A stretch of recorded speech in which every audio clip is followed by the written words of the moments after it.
bienvenidos. Comenzamos otro en vivo de otoño-invierno de Libro Show desde el remozado espacio forestal en Merced 76. Hoy hablando de, obviamente, de historia, el tema que nos encanta hablar cada semana, y sobre todo por este libro en especial, el segundo libro de este autor, el superventas, Guillermo Parvex, con Servicio Secreto Chileno en la Guerra del Pacífico. Don Guillermo, bienvenido. Muchas gracias por la invitación.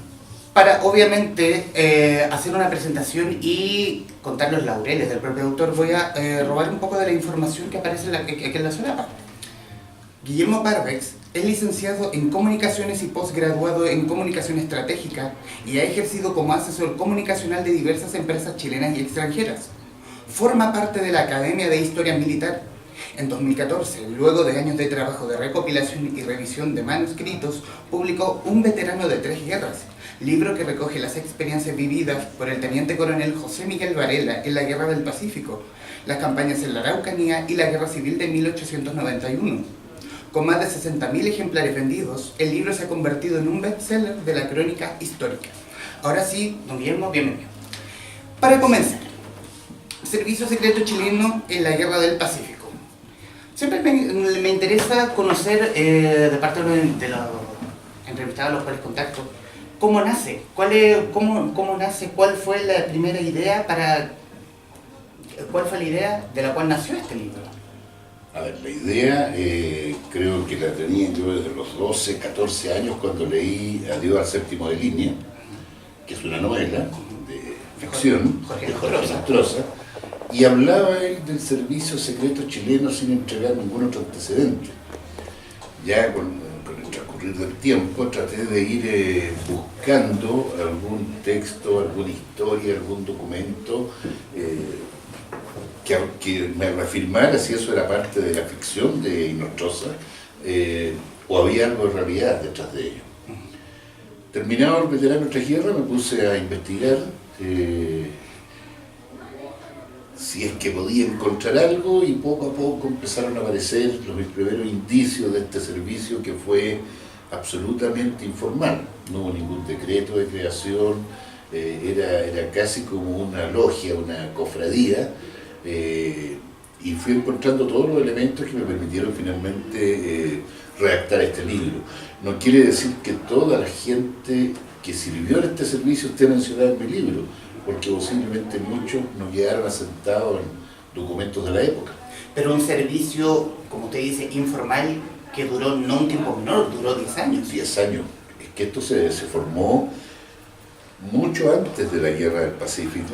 Se formó cuando el embajador de Chile en Perú, Joaquín Godoy Cruz, descubrió el tratado secreto existente entre Perú y Bolivia, y ahí alentó a la Cancillería a formar un grupo de personas que pudiera aportar información para el gobierno chileno que no se conocía.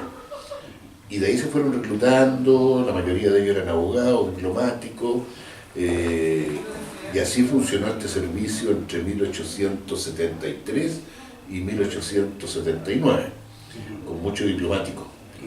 Cambió drásticamente eso con la declaración de guerra, porque los diplomáticos fueron expulsados de los territorios peruanos y bolivianos, y hubo que recurrir a extranjeros y a peruanos.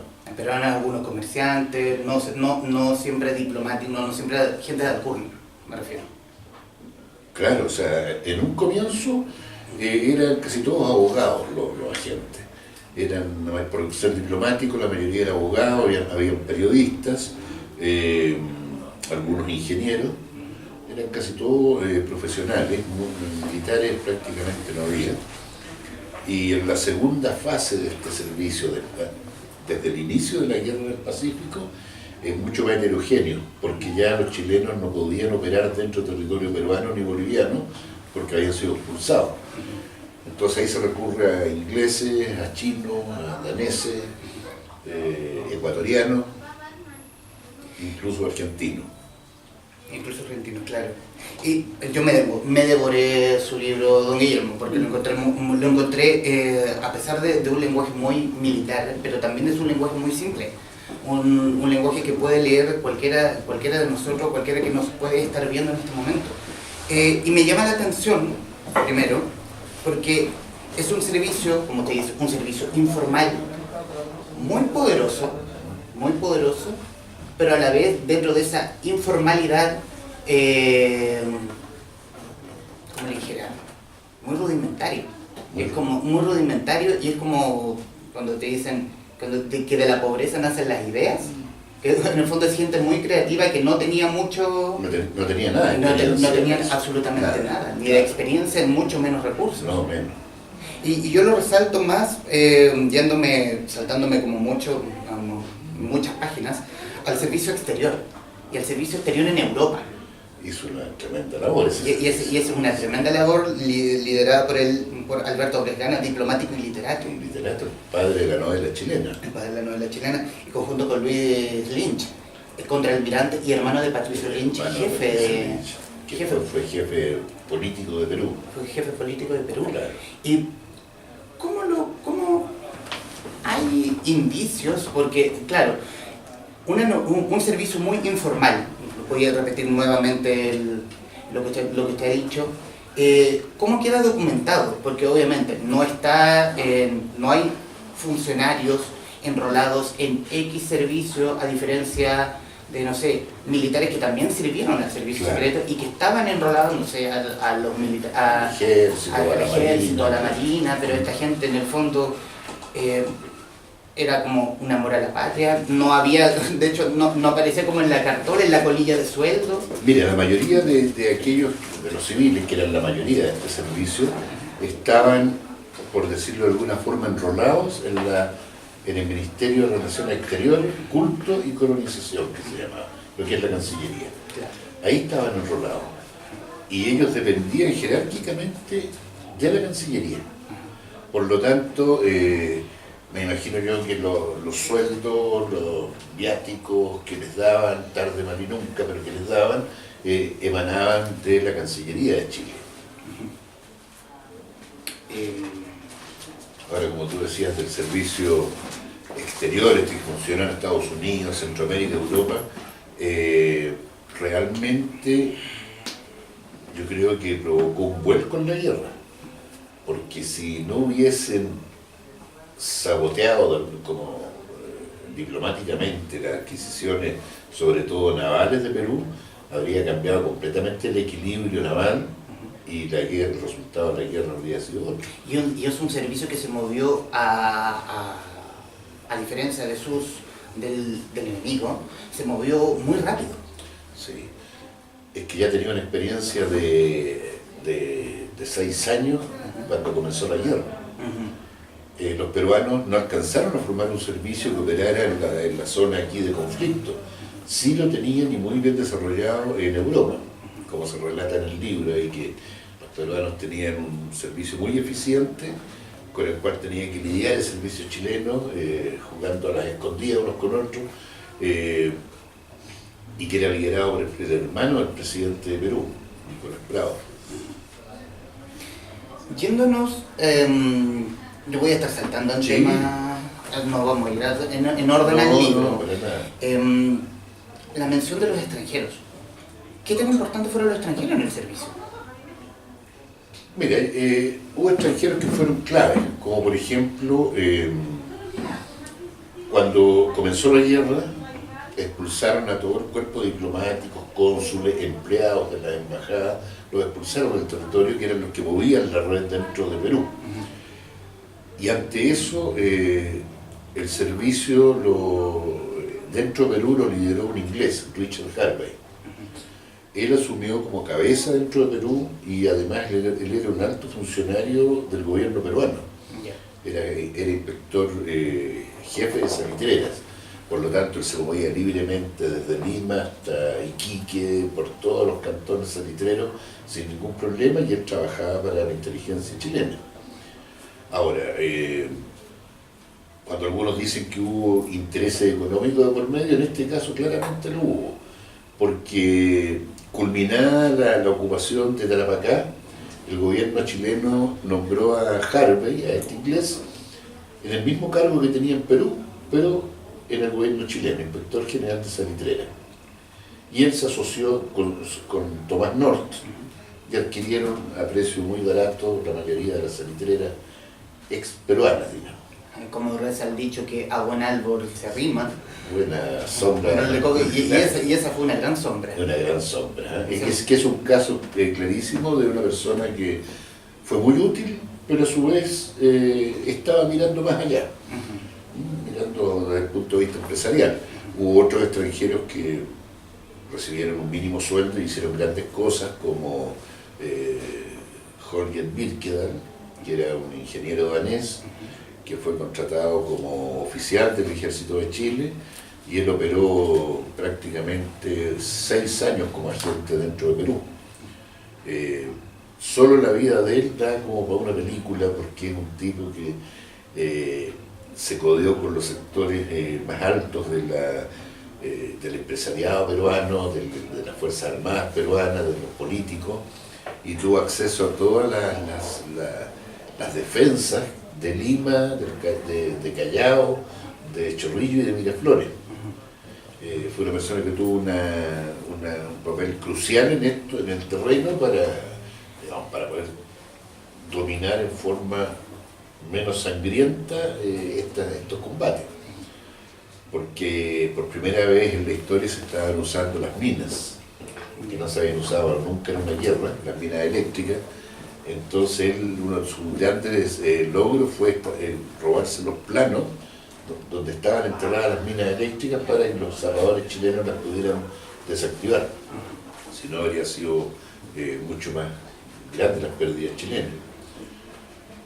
Este ingeniero ha terminado la conquista de Lima, sirvió un tiempito más en el servicio y se fue a vivir a Estados Unidos, después volvió a Dinamarca, escribió un par de libros y terminó trabajando como ingeniero en Dinamarca. Él no sacó ningún provecho adicional, como fue el caso del inglés Richard Harvey. ¿Era más bien un aventurero? Yo diría que sí, un aventurero empedernido, porque él en Estados Unidos también dirigió expediciones a Arizona, hizo un montón de cosas que eran muy aventuradas para la época. Otro de los extranjeros importantísimos fue Quintana, que era un chino, liberto, que le había pagado su libertad después de 8 años de esclavo en Perú, y que él también sirvió mucho para el servicio de inteligencia chileno y después para el ejército, porque él formó una legión con todos los chinos ex esclavos que se adosó al ejército de Chile ahí con más o menos 2.500 efectivos. Usted lo menciona como estos chinos traídos en esclavos que tenían un odio al Perú por lo mismo. Y por eso tenía una animadversión al Perú. Y por eso era su cercanía a Chile. Claro, ellos no conocían nada de Chile, pero eran los que les estaban dando la libertad. Porque a ellos los llevaban a Perú engañados. En el fondo ellos los enganchaban en Perú y les decían que era tener trabajo en la guanera o en la zafra de la caña de azúcar, y les pagaban el pasaje de Cantón a Perú, pero cuando llegaban a Perú se dan cuenta que para pagar ese pasaje tenían que trabajar gratis 8 años. Y trabajar no 8 horas ni 12 horas, era trabajar con cadena al tobillo y vivir en la casa de la hacienda, y todavía quedan restos de cadenas en algunas guaneras donde tenían nuestros chinos trabajando 16, 18 horas diarias. Entonces cuando viene esta liberación o esta cercanía de aproximación de los chilenos, obviamente que se pasaron para el mando de acá. Y saltándonos a otro asunto mismo, y la mención que hace al principio de Adiós al séptimo de línea, de la Leonora Latorre real, del personaje ficticio que en realidad en la historia sí existió. Sí existió. Esa historia es interesante, si nos pudiera contar. Sí, porque Leonora Latorre es la heroína principal de Adiós al séptimo de línea, todo el libro gira en torno a ella. Pero Jorge Nostroza se inspiró para crear este personaje de ficción en un libro que salió cuando estaba terminando la Guerra del Pacífico, que lo escribió un chileno, Ramón Pacheco, llamado La Generala Buendía. Y ahí Ramón Pacheco, en esta novela, entre comillas, porque tenía mucho de realidad, contó el rol de esta mujer en el espionaje chileno en Iquique, pero la nombró como Emma. En la novela aparece como Emma, la espía chilena. Pero explorando un poquito más atrás, él se inspiró a su vez en una chilena que realmente existió, que se llamaba Ana. El apellido no lo sabemos. Solo figura como Ana. Como Ana en los informes. No era glamorosa como la Leonora Latorre, que era una señorita de alta sociedad que partió buscando a su novio, que se había perdido en una revuelta en Antofagasta antes de la ocupación de Chile. Tampoco era tan glamorosa como Emma, la que relata Ramón Pacheco en su libro La Generala Buendía, sino que era una prostituta chilena que vivía en Iquique, era muy joven, y era la amante del comandante en jefe de todas las fuerzas aliadas de Tarapacá, el general Juan Buendía. Y ella en los informes aparece como Ana, nada más. Pero sacando deducciones, esa mujer tiene que ser, porque es mucha la coincidencia que Ana viviera en la casa del general Buendía, de acuerdo a la historia, y Jorge Lustroza la sitúa como la amante del general Buendía. O sea, efectivamente Leonora Latorre existió con otro nombre, pero existió con otro nombre, otra forma, otro trato social, pero existió esa espía chilena. Pero lo mencionó usted como una mujer que se pavoneaba de ser la amante del general Buendía. Claro. La mencionó Ana, refiriéndonos a Ana. Ana, exactamente, porque eso le abría todas las puertas.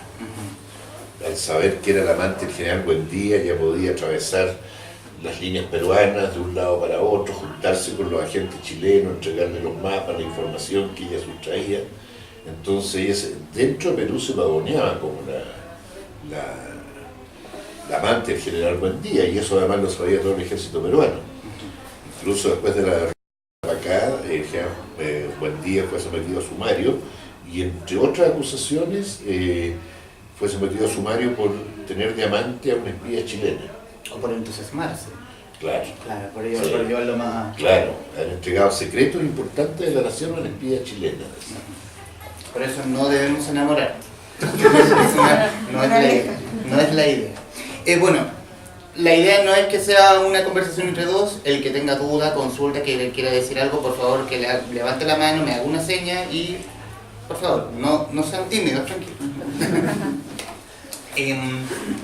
Siguiendo con los agentes chilenos, me llama también poderosamente la atención un personaje que también usted toca en su primera novela, que es José Miguel Varela. ¿Qué nos puede contar de eso? A ver, lo primero, no es novela. Perdón, disculpe, Sí. me No, que lo dejo para que nadie se confunda. perdón, el libro Un veterano de tres guerras. Guerras, sí. Bueno, Varela sirvió como práctico o como proveedor, que era una nomenclatura que daban a la gente que proveía a las tropas de comida, de ganado. En el fondo le dieron ese cargo para que él pudiera moverse libremente por la sierra y entregar informes al almirante Lynch en Lima.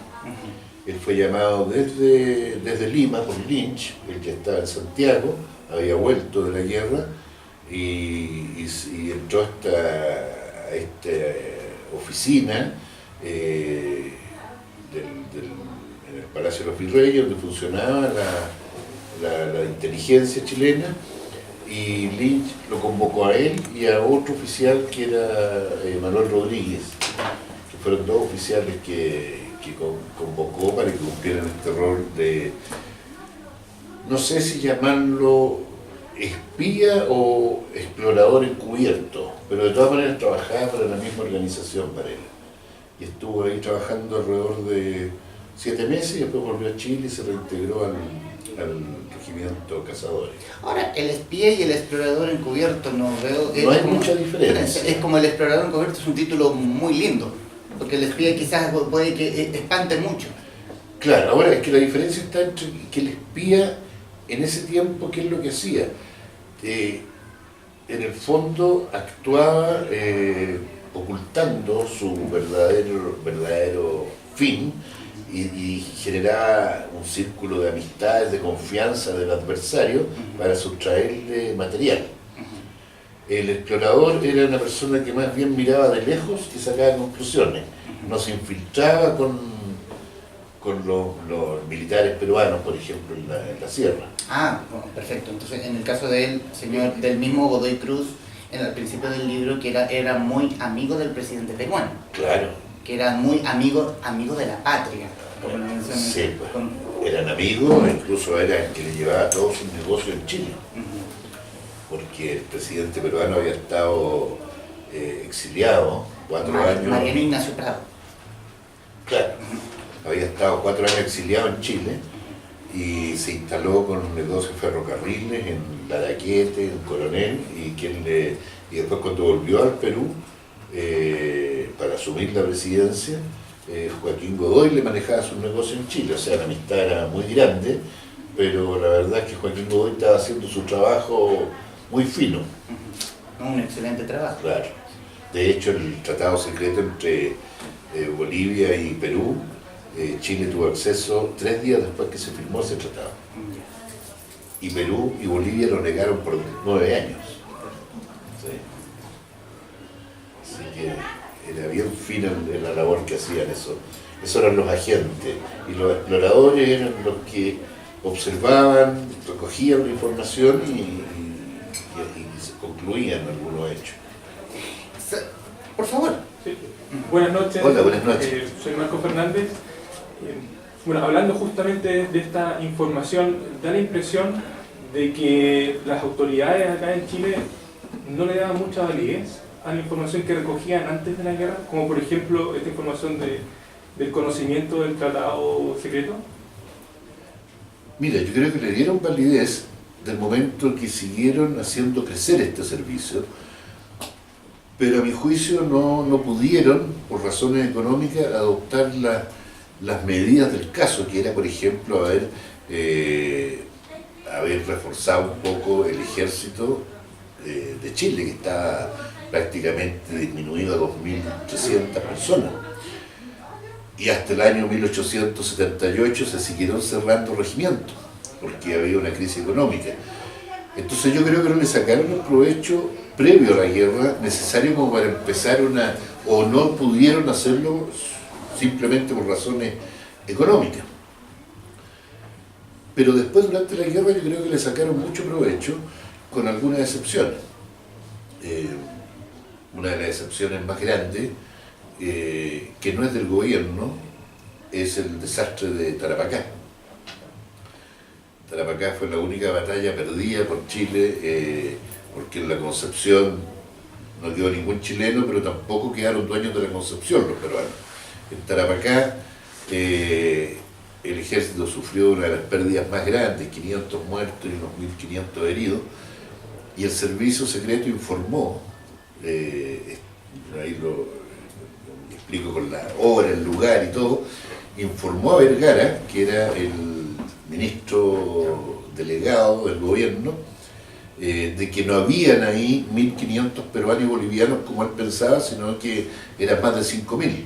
Pero como Vergara quería lucirse, no le hizo caso a la información de Andrés Laiseca, que era el agente que disfrazado de indio había estado metido 2 días dentro de Tarapacá, y atacó igual con las consecuencias funestas. En otro caso que no le hicieron, que no se tomó en cuenta en los avisos del servicio secreto, fue durante el bloqueo del puerto Callao.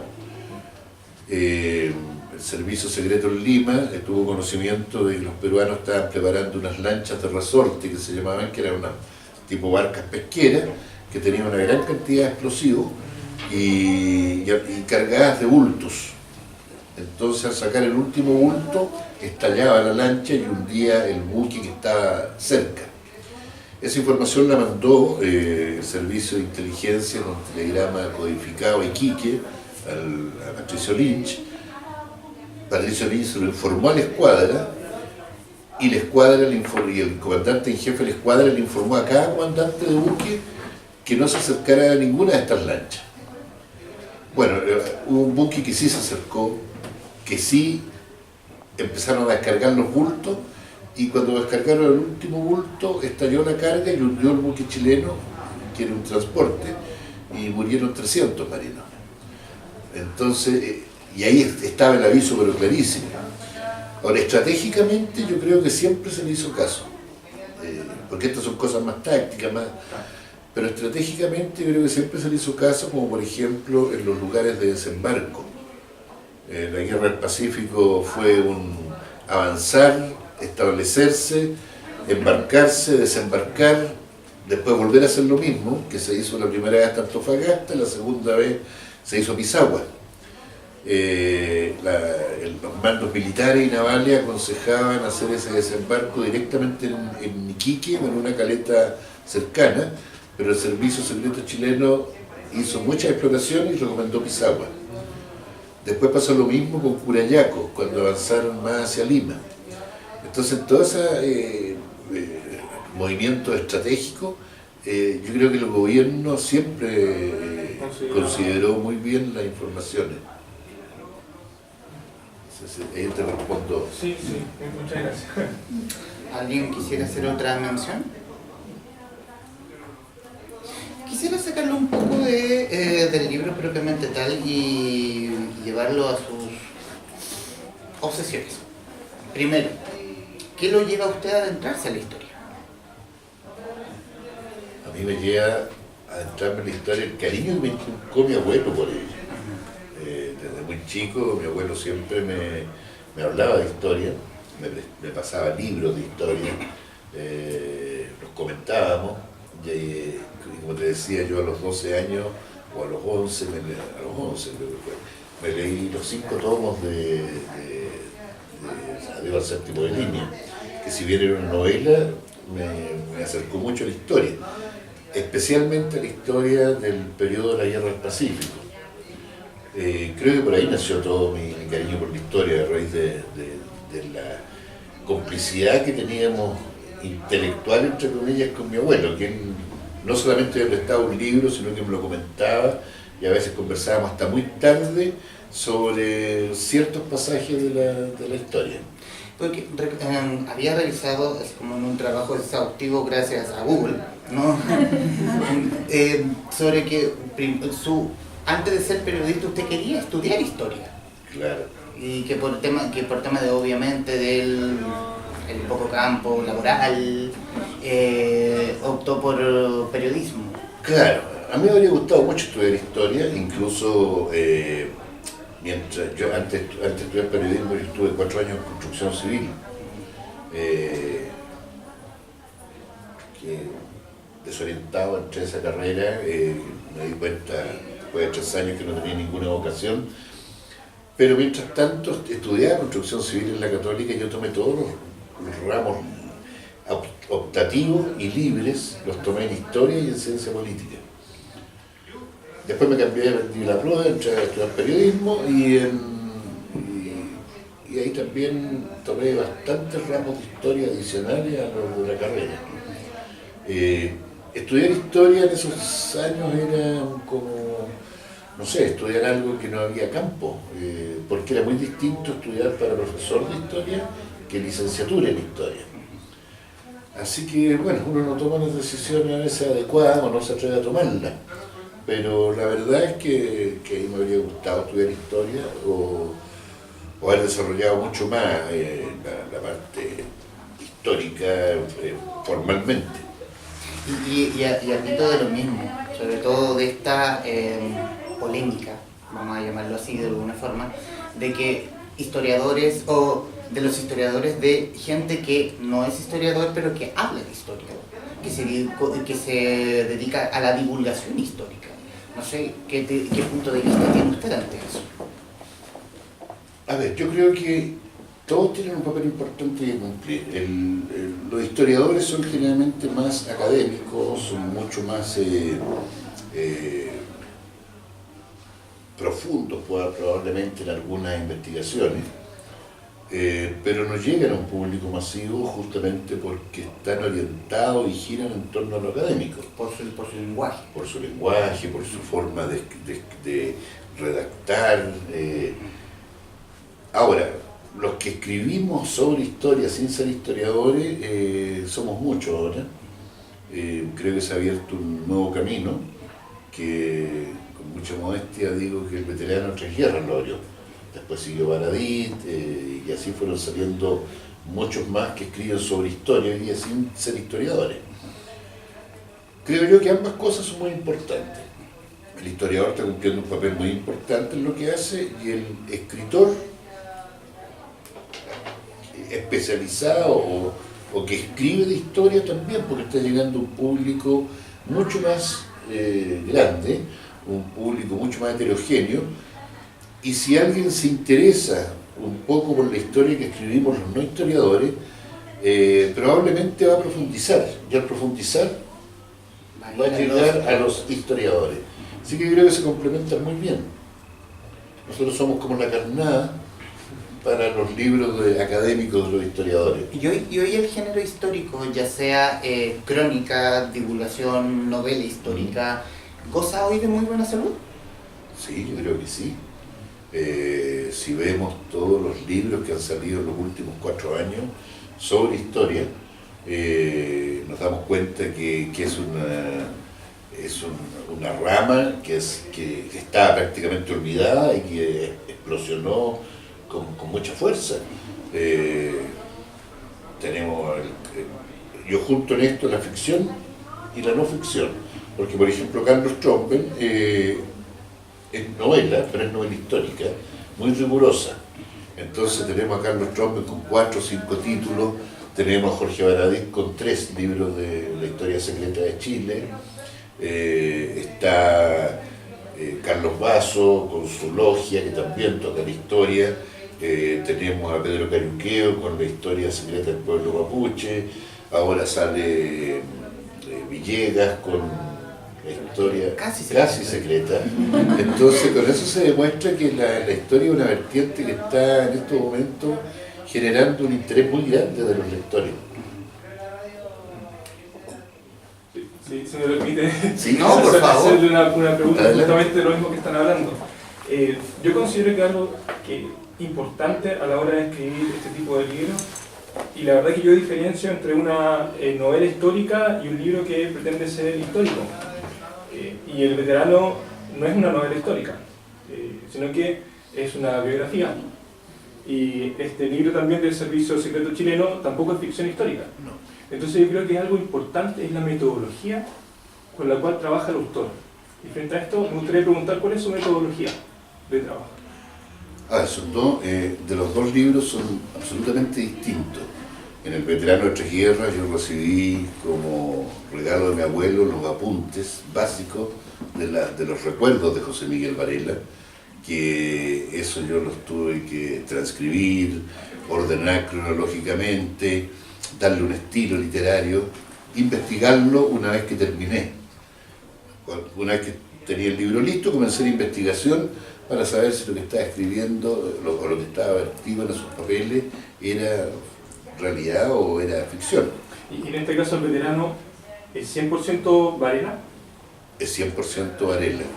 Esto es resultado de las conversaciones de mi abuelo con Varela, que muchas de ellas son conversaciones que se nota claramente que mi abuelo le preguntaba algo y Varela contestaba, y mi abuelo escribía con su forma de redactar y en otra persona, o sea, le escribía, él dijo que, y otras partes muy extensas son copias, con la misma letra de mi abuelo, de los diarios de José Miguel Varela.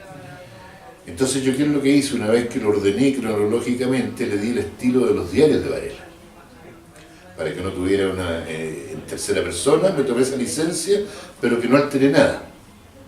Entonces la investigación ahí la hice al final.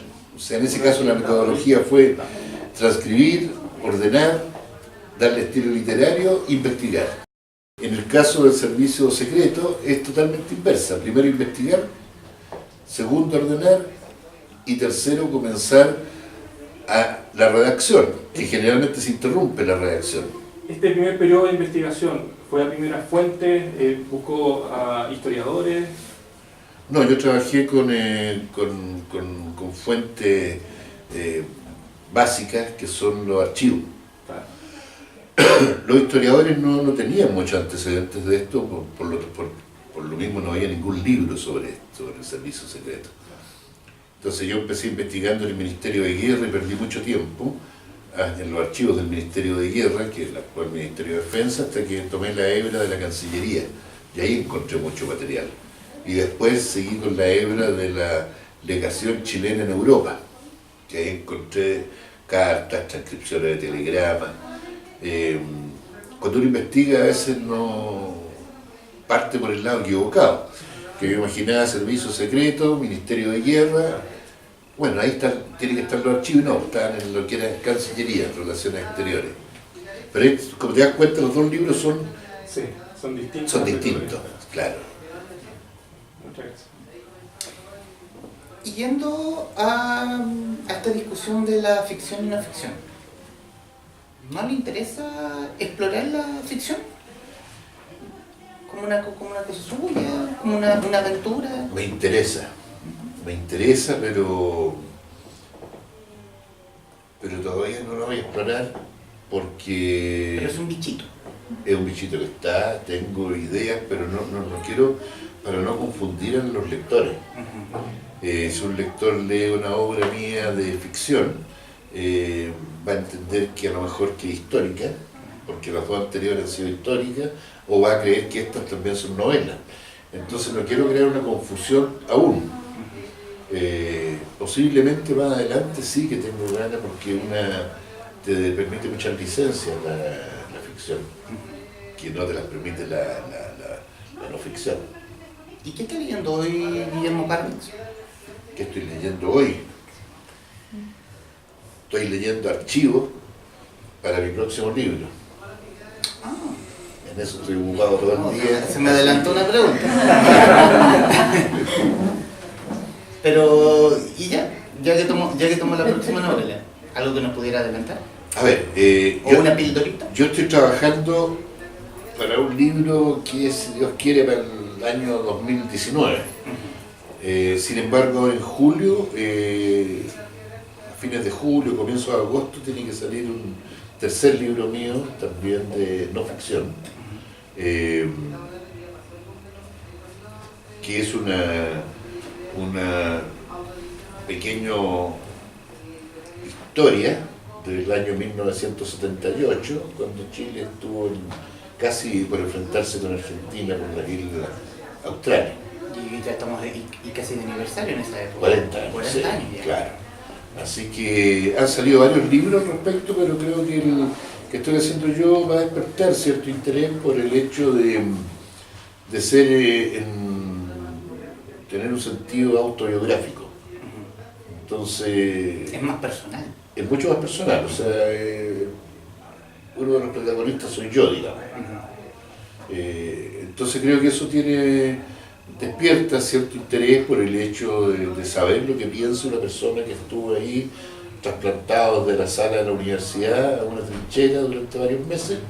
Creo que va a ser interesante que la gente lo conozca, porque se sabe además muy poco de esa época. Y es muy difícil hacer ese ejercicio, trasplantarse usted a llevarlo al papel.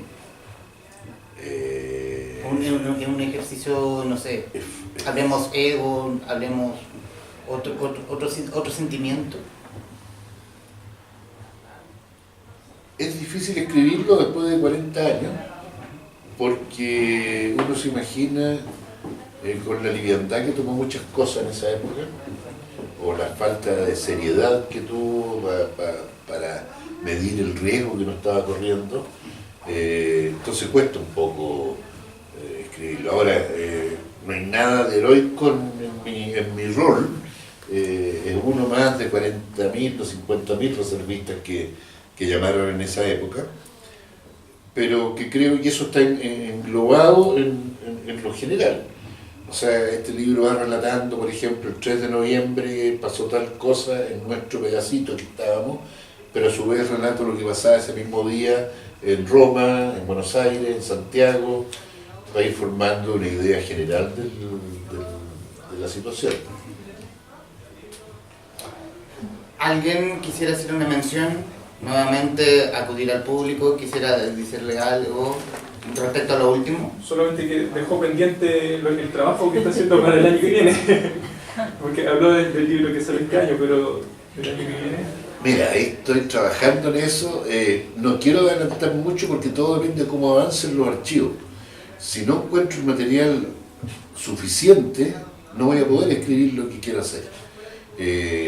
Tengo que buscar mucho, el material no reciente, es del tiempo de la independencia.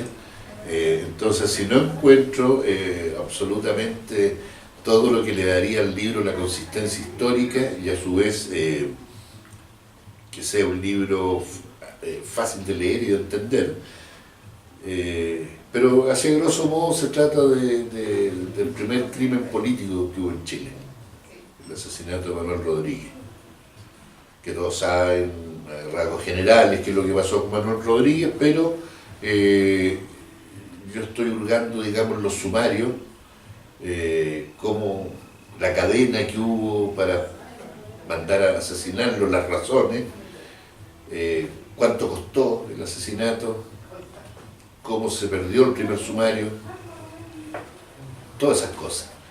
Así que creo que va a ser también un libro que vale la pena porque sobre Manuel Rodríguez hay mucho interés, pero hay poco conocimiento fuera de que fue asesinado en Tiltil. Pero las razones reales de por qué fue asesinado no están claras.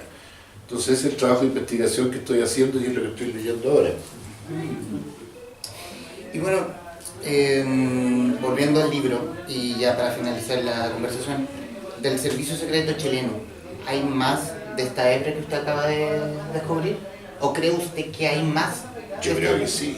Yo creo que debe haber mucho más. ¿Hay mucho más material que se puede explotar del servicio secreto chileno? Yo estoy seguro que sí. Debe haber mucho más porque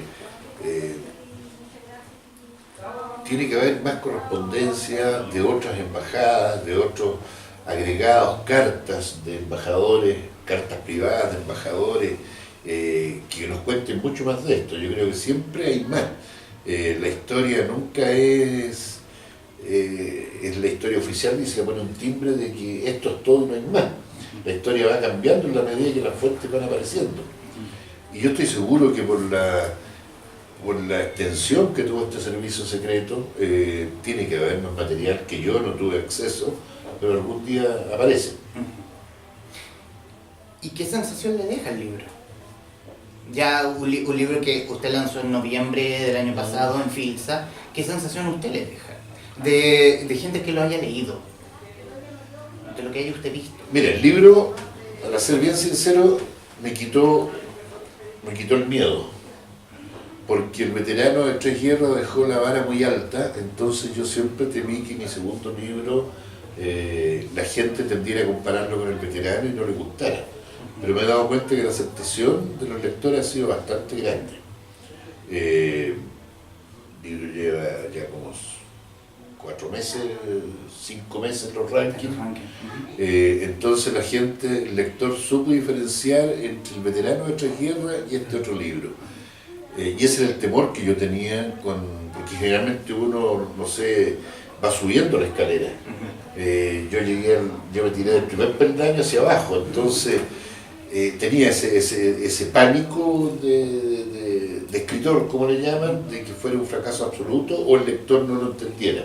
Pero me deja muy satisfecho, ya andamos los 16, 17 mil ejemplares, que es una cifra para Chile buena, así que creo que me dejó una sensación muy grata de un trabajo que posiblemente no sea completo, pero es todo lo que había. Siempre se puede mejorar.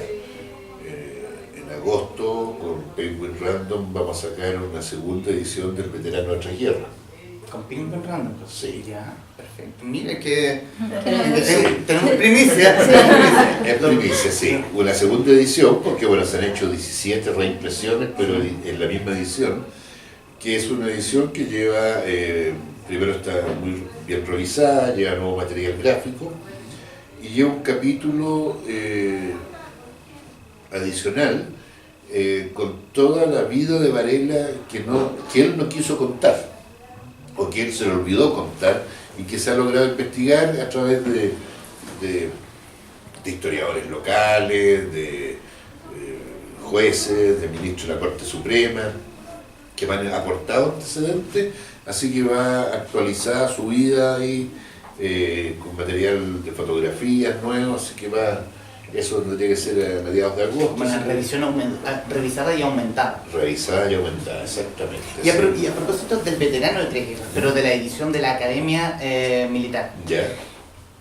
¿Fue una sorpresa? Absolutamente. Y que escalara tan alto y que a pesar de que ya van 2 años, 3 años, 4 años, y que aún siga en el ranking, sí. Fue una sorpresa. O sea, fue sorpresa para todos, fue sorpresa, la primera para mí. Yo quería tener, mi sueño era tener el libro con forma de libro, aunque fueran 50 ejemplares. La Academia de Historia la pensó mucho y imprimió 1000 libros, pensando en que tenían que venderlo en el plazo de un año para recuperar la inversión. Se vendieron extrañamente en 3 semanas. Y ahí empezó esta vorágine, que vamos ya con cerca de los 80.000 libros. Pero fue sorpresa para todos, el primer sorprendido fui yo. Cuando 3 semanas o un mes después de haberse lanzado, además con una logística muy precaria, porque la Academia de Historia Militar, el único libro que tenía era el Atlas Histórico Militar de Chile, no tenía ningún otro libro editado. Entonces ellos no tenían la logística para distribuir el libro, fueron creándola toda de forma artesanal. Y bueno, como una institución sin fines de lucro, le sirvió para sacar una serie de libros más técnicos, hacer congresos, y desarrollaron la expertise ya de editorial. Pero en un comienzo se vieron muy asustados cuando las librerías les pedían los libros por todos lados y ellos no hallaban quién los distribuyera, qué hacer, fueron creando todo así que ellos fueron también haciendo camino con eso como editorial. Y yo como escritor, porque yo no tenía idea que lo que era ser escritor. Guillermo Parvex, autor de Servicio Secreto Chileno en la Guerra del Pacífico, muchas gracias por este ratito para conversar y nuevamente pedirle disculpas por mi torpeza de lengua respecto a tratar del veterano como novela. No, pero fue una torpeza mía. No te preocupes, yo te hice la aclaración, no por ti, sino que por la gente que estaba acá para que no confundiéramos. Se puede prestar a confusión. Y yo te agradezco a ti la invitación, te ha sido súper grato la conversa y muy fluida.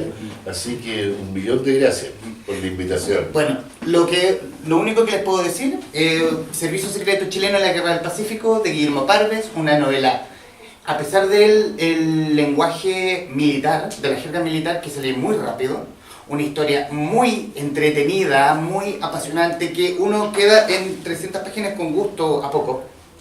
Por lo menos yo quedé con mucho gusto a poco, y que está bajo el paraguas de Ediciones B, y que puede encontrarlo obviamente en Queledo Forestal, la casa que nos recibe hoy, como siempre y cada semana.